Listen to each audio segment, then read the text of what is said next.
yesterday. And then we should have some time at the end here because we're going to do all of this. And we didn't get to it. So I think we got further in 6th hour than I did in your class because we didn't actually graph this, right? We had found our asymptotes here, so let me erase this. Oh, we did graph it.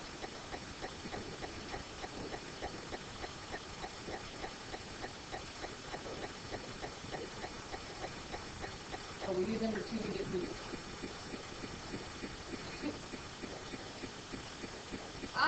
And so notice on this one we talked about, just like with sine and cosine, that the period's going to change. So as long as you know how to set up that the normal asymptotes are at negative pi halves and pi halves, you just set that equal to that. And then we graph each of these represents one period, so that's 2 periods. And then I'll come back. We ended with this one, right? We didn't graph this one? That's what it is that. We found the asymptotes before the bell rang yesterday, and again, setting it up the same way, where you set 2x equal to the normal asymptotes, which are at negative pi halves and pi halves, and we found that the asymptotes were going to be at negative pi fourths and pi fourths. So again, I already graphed this, but just kind of bear with me as we go through it. But I made my asymptotes at negative pi fourths and pi fourths. The big thing that you have to do is you have to know where to make that next asymptote. It has to be equally spaced, and it has to be the same distance apart. So there's 2 ways to do it. One way is you can think, how far is this?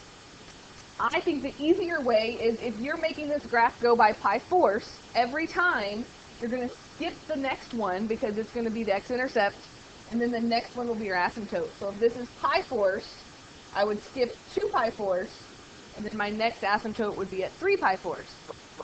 And if I was going to keep going, 4 pi fourths, or pi, I would skip 5 pi fourths would be my next asymptote. So wherever your first asymptote is, you just want to make your graph go by that increment. And just like with sine and cosine, you can plug these in, you can actually see what's happening. But every single time, halfway in between those asymptotes should always be your 0, and you can check that the tangent of 0 is still 0. On this one, right, when we throw a negative in front of that, it's going to flip it over the x-axis. So normally, remember, normally tangent, this side goes up, and this side goes back negative. But because that negative is in front, when I plug in pi 8 there, I'm still going to get 1, but the negative in front means I now get negative 1. And so same kind of shape, just knowing what the normal graph looks like. And that's why you practice doing these is the idea. So what we didn't get to yesterday is what does cotangent look like? Cotangent and tangent, just like sine and cosine, are going to be very similar, but also very distinctly different. And so they're easily mixed up, and we're going to talk about what we can do to keep them. Okay, so let's go back here and talk about cotangent. So we figured out how to graph tangent by writing it as the ratio of sine over cosine. So to meet cotangent, it makes the same sense. We could rewrite cotangent as cosine over sine.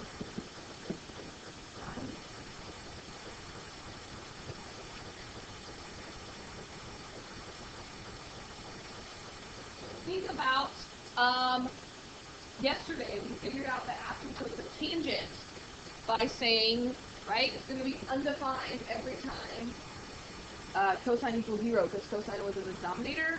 So cotangent is going to have different asymptotes than tangent. So for cotangent, the asymptotes are going to be where sine of x is 0. So that's going to be at, where does sine equal 0 on my unit circle? Sine is the y, so at 0, at pi, at 2 pi, at 3 pi, right? At every increment of pi. So think about cosine is always 0 on the y-axis, so that's why I call it pi. Sine is always going to be 0 on the x-axis, at 0 at pi, at 2 pi. So just like we wrote out yesterday, we can say, we don't really have to say 0, because we start with that one. We could just say all increments of pi. So could I say that as just pi times n? Any multiple of pi? Remember, we're saying where n is an integer, so mathematically we could write it very like this, right? Where n is an element of the integer, or you could just write out the words n is an integer, knowing that it's multiples of pi. So just like sine and cosine, the way I tell the difference is I look, sine starts at 0, cosine starts up at 1. For tangent and cotangent, I know tangent has asymptotes at negative pi halves and pi halves, and cotangent has asymptotes at 0 and pi and 2 pi. So cotangent's going to have an asymptote at 0. Tangent's always going to touch at 0. And so those are some ways that you can kind of help keep track of those. So just like yesterday, my advice to you is start with your asymptotes. So I'm going to make an asymptote. I'm going to make an asymptote at 0. And at pi.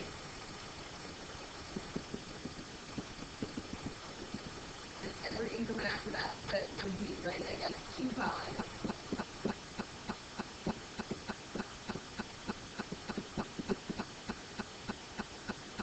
At negative pi.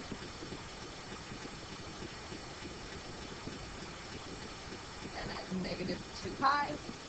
And again, what I think is easiest is when I let you label your x and y axis, because you can label it how it makes sense. Later on in the week, we're going to do a worksheet. Yesterday, but we're going to do a worksheet where they label the x and y axis, and I'm going to show you the difference because it's much harder when they label the x and y axis. You have to think about how do you fit your graph on your graph that they label. The x-y axis. If you get your asymptotes, it's going to be very similar to tangent now. Halfway in between should be our 0, and we'll actually check to make sure that's true. What would be halfway in between 0 and pi? Pi halves. And if I took the cotangent of pi halves, about cosine over sine, x over y, that would be 0 over 1. And every time the cotangent of pi halves is going to be 0. Just like with tangent, halfway in between is always going to be my 0. So that's going to be my intercept. But then you got to be really careful because the way that it goes is the opposite of tangent. And so think about if we pick halfway in between, right, this is pi halves. But if I pick halfway in between that, that would be my pi fourths. This is my favorite. Because tangent or cotangent, what is the cotangent of pi fourths? 1, because it's radical 2 over 2, radical 2 over 2. Which means I'm still going to get my 1, and on this side is going to be 3 pi fourths. And remember, over in quadrant 2, tangent is negative. I'm going to get my negative 1. I'm still going to get that S shape, but notice it's the opposite way that tangent goes, right? So this side goes up, follows that asymptote, and this side goes down. Think about how tricky that could be when you throw the negatives in there, right? If it's a negative cotangent or negative tangent, it's all about knowing where the asymptotes are because the negative means it flips direction. That's why to me that's the most important. Just like with tangent, this is one period between one set of asymptotes. So now I can just repeat it. Halfway in between, and then halfway in between that, I'm going to get my 1 and my negative 1. If you're ever unsure on which way it goes, figure out what that angle is and actually plug it in and make sure that you're going in the right direction.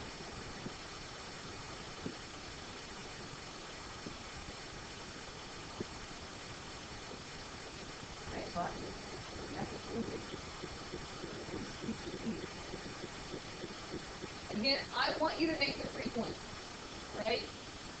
You know, it's easy to just say I want to make it, but make the 3 points. Just like with tangent, the domain is never going to be all real numbers.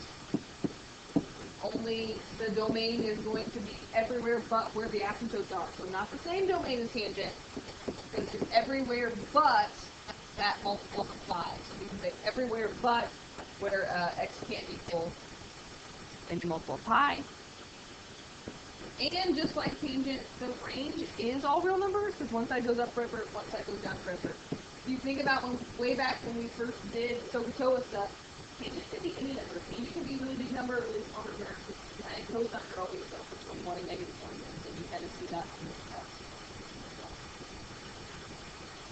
So really the big thing is just knowing how to graph the transformations of it. I don't know that we need to go through all this again, but just like with tangent, the period is just pi over b, not 2 pi over b.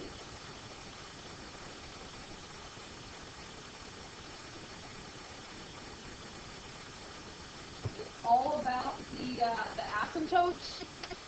So if you are going to, if you wanted to find your two asymptotes consecutively, for tangent, you set that equal to negative pi halves and for pi halves. For cotangent, right? Like if I wrote out y equals a times cotangent of bx minus c plus b, right? To find your two asymptotes, you're always going to set this equal to two consecutive asymptotes.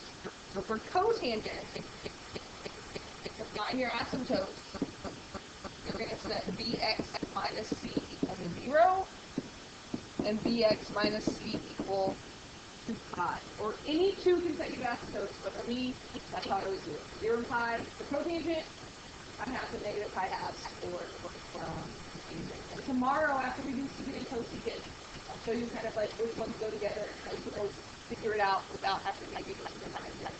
It's all based on whether side of those sides. So let's graph another one of these, and then we'll talk about solving those equations.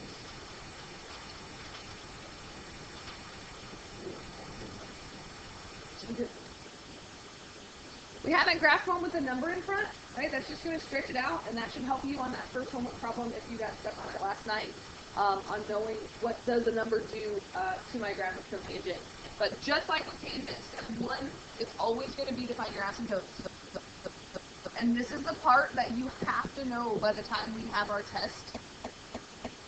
Probably looking at having a test like at the end next week.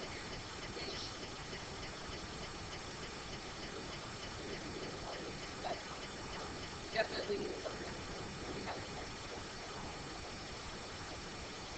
So you have to know that normally cotangent is asymptotes are at 0 and at pi. So we're just going to set 4x equal to 0 and 4x equal to pi. Again, I'm not going to make you graph any by hand that have a big shape. So your ones that you're graphing should never have to see value. So I get x equals 0, and I get x equals pi fourths. You know that thing we showed for sine and cosine. The bigger that b is, the smaller the period is. Just with a fraction, that's going to spread it out more. If I know my asymptotes, then I can set up my graph. And usually I say make at least 2 periods. The worksheet we do later this week, like we'll fill up the graph, so it'll be 2 label for us. But when you get to make your own, you can make what you want here. But so I know I'm going to have an asymptote at 0. I know I'm going to have an asymptote at pi fourths. So at 0, at pi fourths. I think cotangent's easier to do asymptotes because you don't have that one in between. Where would my next asymptote be? Has to be the same distance as from 0 to pi fourths. 3 pi fourths.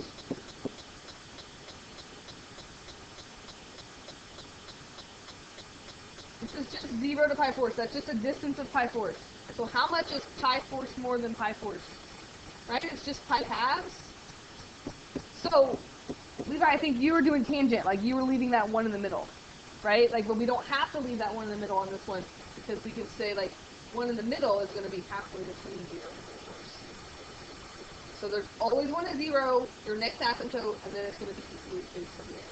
So this one's going to be at pi halves, and then there would also be one at 3 pi fourths, but there's the one at pi halves. I'm going to go backwards. I'm going to do one back here. This one's at pi fourths, this one's at negative pi fourths. if you're not sure if you picked your asymptotes correctly, you could always plug the value in there and see if it gives you undefined answer. With a calculator is really nice because you can just do it on your calculator and see if it tells you that it's an error. Without a calculator, you have to actually plug it in. You plug pi halves in there, and 4 times pi halves is 2 pi. The cotangent is undefined every time it's on the x-axis, so that is a way that you can check it. So number one thing I'm looking for when I'm grading is step 1, did you get your asymptotes right? Step 2, do you know what it looks like after that? And again, if you're not sure, it's always half in between and then half again. So halfway between 0 and pi 4 is pi 8. And if you plug pi 8 in there, and you're not here, it should always be pi halves. Not the cotangent of pi halves, let's see what it does. And 0 times 3 is still 3. So halfway in between all of these is my x. And then if you know the way that it goes, you can just know what this 3 does from there. If you don't know, then you have to think, what is the angle, and plug it in and work it out. So this is where you have to do your halves, right? Half of pi 4 is pi 8. If you were going to take half of that, you would get pi 16. Again, it's just the way it works. Every time, if you take half of the half, and you plug that in, you should get pi 4. Pi 4 is the one that we want for tangent and cotangent. And you get 3 cotangent equals pi 4. And it's just always 1.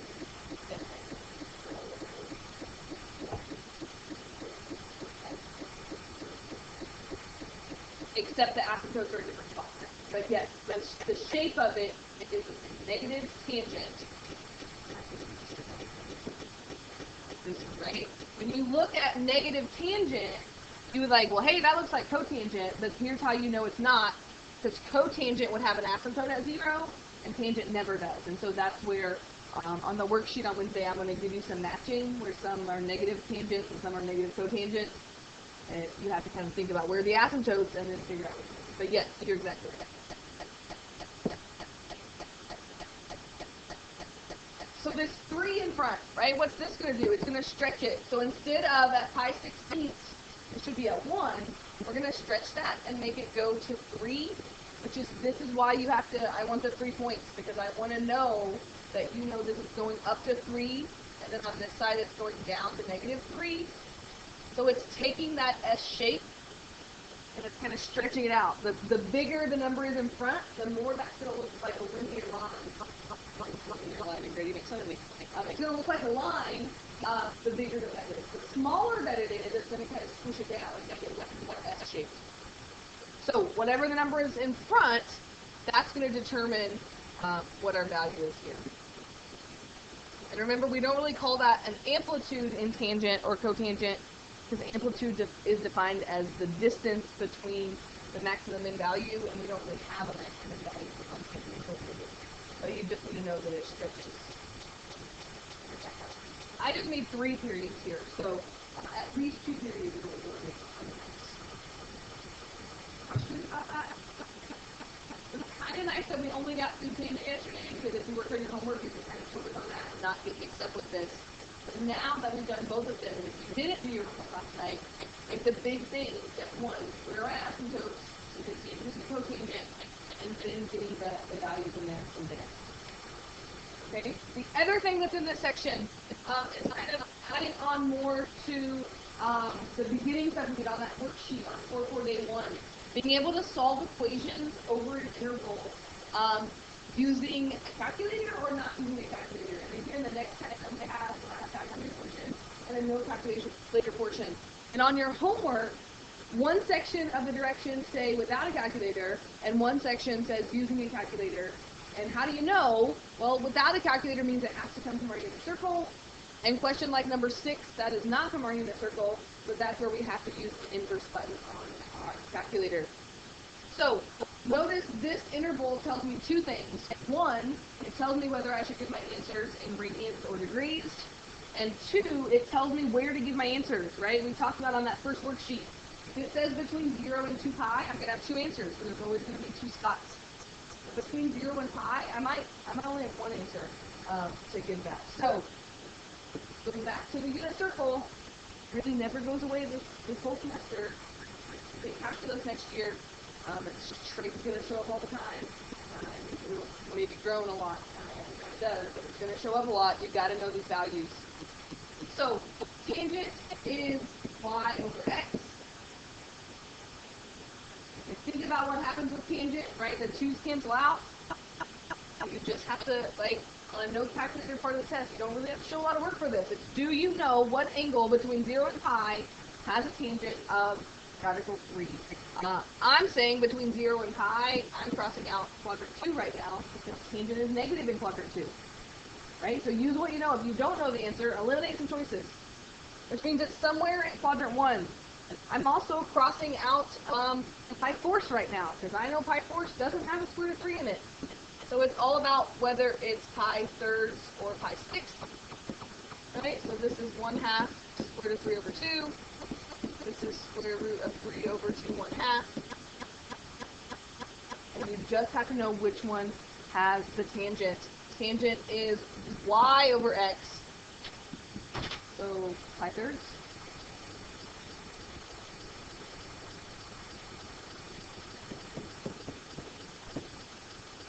Kind of like the question, I had a question similar to that on the last test, only it said like where tangent equals this and sine is less than 0, right? So it kind of told you exactly what quadrant you're in, but the same idea. Questions on where I'm getting that value? Because pi 6, what would the tangent of pi 6 be, right? It's y over x. Tangent of pi 6 would be 1/2 over square root of 3 over 2, so it would be 1 over the square root of 3. Right? So because square root of 3 over 1, y goes first. Or if you're a triangle person, you have to just draw your triangle and know this is your theta, and this would be 1, 2, square root of 3. So at pi 6, the tangent would be square root of 3 over 1. Sorry, that's pi thirds. At pi 6, it would be like this, right? Like it would be 1 over square root of 3. So without a calculator, you have to know those values. With a calculator, you've got to know how to do this on your calculator. And remember, when you're solving for an angle on your calculator, that's where you're doing the inverse trig button. Step 1, there is no inverse cotangent. So step 1 on this is I'm going to change this to tangent. So I'm going to write that as 1 over 1.2. Right? The cotangent is 1.2. The tangent is like that.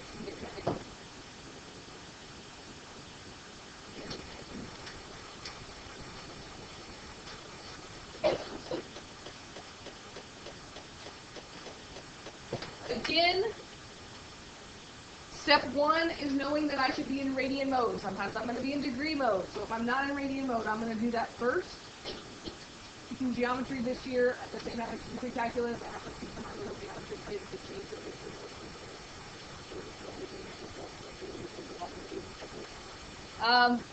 Step 2, in the right mode, step 1.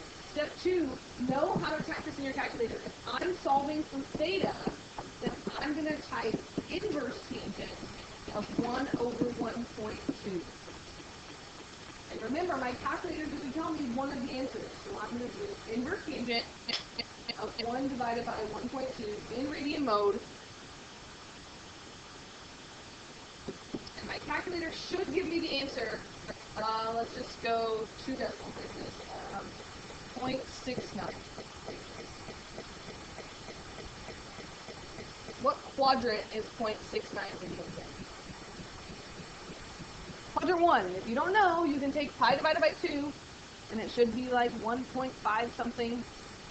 1.5 something is definitely bigger than 0.69.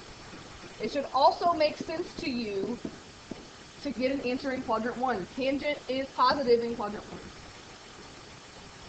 And then just like our worksheet, we have to find the other answer. What other quadrant is tangent positive in?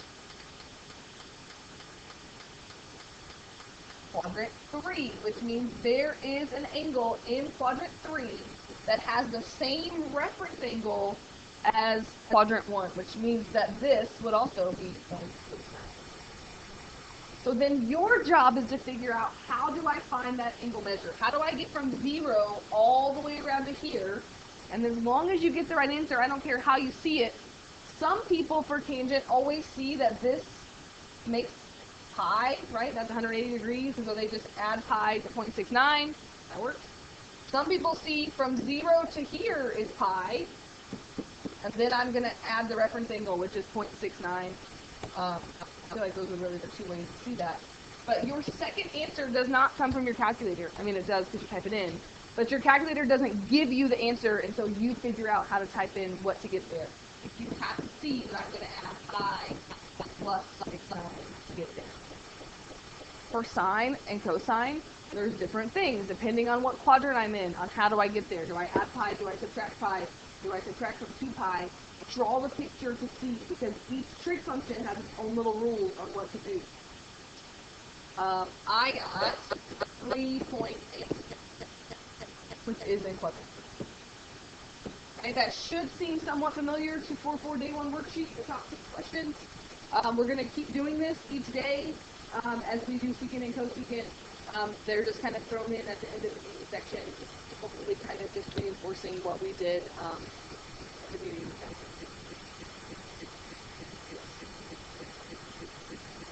Right, because tangent, there is an answer in quadrant 3, right? But they told me to only give my answer between 0 and pi, so I can't go past pi. And so that's why looking at what interval they tell you to do is really important to see how many answers you're getting. Okay? And they'll always tell you the interval. If the interval's in degrees, they can give me the answer in degrees. Okay, so you have some time to work today. Let's rush to the next one. Which means if you did some of these yesterday, you have less to do. I didn't assign that many yesterday. But the rest of these, like number 4 is just like number 2, only it's about cotangent. 6 and 9 and 13 are about cotangent. Graphing cotangent. There are a decent amount of graphing problems. If you want graph paper, I can get it to you. I'm okay with you making your own as well. If you haven't looked at it yet, make sure you open your book and look at that first one. The first one of the graphs is marked y1 white, and the other one's marked y2. And if you read the problem, they give you 2 equations. You're just supposed to match up which equation goes with this one, one's red and one's blue. Hopefully, if you had trouble yesterday, it makes sense now that we graphed one that had a 3 in front. The bigger the number, the more stretched out it's going to be. The fraction in front is going to try to stretch it horizontal, or shrink it down. But you have to graph 5 and 6 and 9 and 10. So those 4 are graphing, and then 13 and 14 are matching. So they give you graphs already graphed, and you have to match which one goes with tangent and which one goes with cotangent. And then starting at 31 are the solving the equations. So 31, 34, 35, 37, 40. Those are like our last 2 examples. Some with the calculator, some without. It tells you whether to use the calculator or not. Okay? So, don't have a ton of time because it is probably kind of getting. You do have a little bit of time. So if you have questions yesterday, I'd be happy to answer them. Or if